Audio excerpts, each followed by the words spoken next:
Hey guys, it's the Plant Doctor here.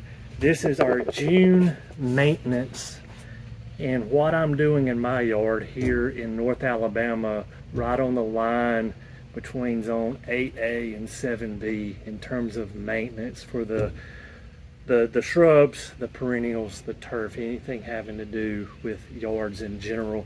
I did not get my May video up and I apologize to you guys. End of April, first part of May is very, very busy for me. So that includes the last week of lecture on campus. That includes finals week. We had graduation. In the morning after graduation, I was on a plane to go to Washington, D.C. for a family vacation. And by the time I got back, it was like May 15th, and I was like, I'm not doing a May video because May's almost over. So we're picking back up in June. Let's talk about what I'm doing here in the garden, and we're going to start with annuals.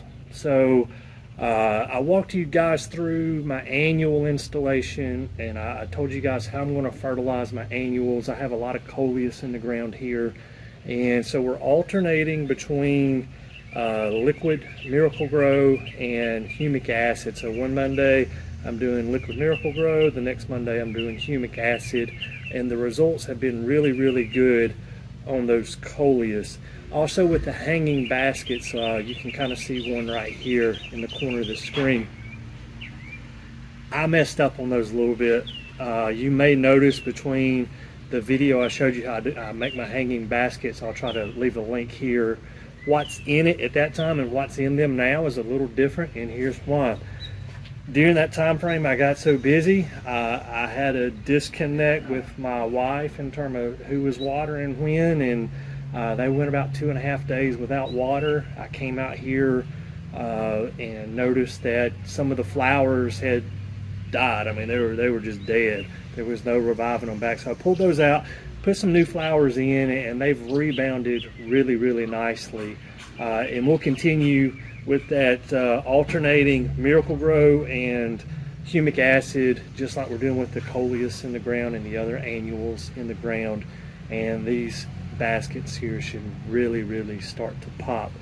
The perennials in the yard, man, is it getting time for perennials or what? It's really starting to turn on. This is one of my favorite times of the year in terms of what's happening in the garden, just because there's so much color. So daylilies, I have diploid daylilies, I have tetraploid daylilies, and we have all sorts of colors here.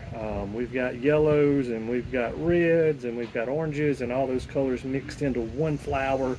And so those are really turning on. Things like milkweed are starting to turn on. Dianthus is starting to turn on. Looking around the yard here, butterfly bush is really close to turning on. So real excited about the color that's starting to pop here in the yard. And all we're doing with our perennials right now is just making sure they get water. We've had enough rain here that I haven't had to water. And these are established perennials. They've been in the ground a couple years. And so if we go 7 or 10 days without water, I may break out the hose and water them a little bit, but if not, we're just going to let them go. We've done all the fertilizing that we're going to do for the entire year on our perennials back in the early spring. So, and they're looking really, really sharp. I'm really excited about the color that's been coming on. The hostas, they have filled out. Some of them are starting to flower as well. You may notice in the film we have an addition to the back bed here. My neighbor was getting rid of a fountain. It was in bad, just not functioning at all. It was awful. And so I texted him. I said, hey, what you doing with the fountain? It's out by the road. He's like, it's yours if you want it. So I went and got it. The wife went and got some of this textured spray paint and spray painted it. I went and bought some pumps and some lights, and it is a beautiful addition to our garden here. And we've got some annuals around it. We've got some coleus and some caladiums. I'm looking at it right now. It looks like some dragonweed begonias and stuff like that that really enhance the back area. In terms of pruning, if you're pruning, now's the time to prune a lot of things. Lower petals, go ahead and prune your lower petals. Anything that bloomed in early spring or spring in general. If they've already bloomed, you can go ahead and you can prune. So azaleas, I'm pruning my hollies right now, so like Foster holly, oak leaf holly, Nellie R. Stevens holly. I'm pruning those right now. Forsythias, you can go ahead and prune your forsythias right now. You don't want to wait too long on those because they will set buds for next February, sometime midsummer. So go ahead and prune your forsythia, prune your azaleas now. Don't wait until August or even September, would be even worse, because you may cut off your blooms for next spring.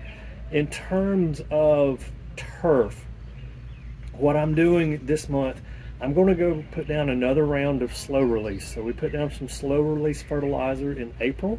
I'm going to put out about a pound or a pound and a half of nitrogen per 1,000 square feet in a 90-day prill. This will be enough fertilizer to get us to fall when I want the grass to start going dormant. I will not put any more fertilizer down on my turf until next spring. So between now and next spring, I'll do some pre-emergent applications to keep the weeds down, but no more fertilizers. We don't want to add fertilizers late in the growing season because that can encourage some diseases going into dormancy. We want that grass to start going to sleep in the fall. So this will be our last round of fertilizer applications on the turf. What else is going on in the yard here? Really, that's about it. I'm excited in the fact that today is June the 4th. On June the 5th, I am going to be part of the Keep Albertville Beautiful Home and Garden Tour. This is going to be their inaugural deal. So they want to make this an annual thing, and we were chosen, the yard was chosen to be on part of that tour. So there's 7 homes in one church. I don't know the other 6 homes that are on it, but I know that Christ Episcopal Church in Albertville, they have a beautiful garden.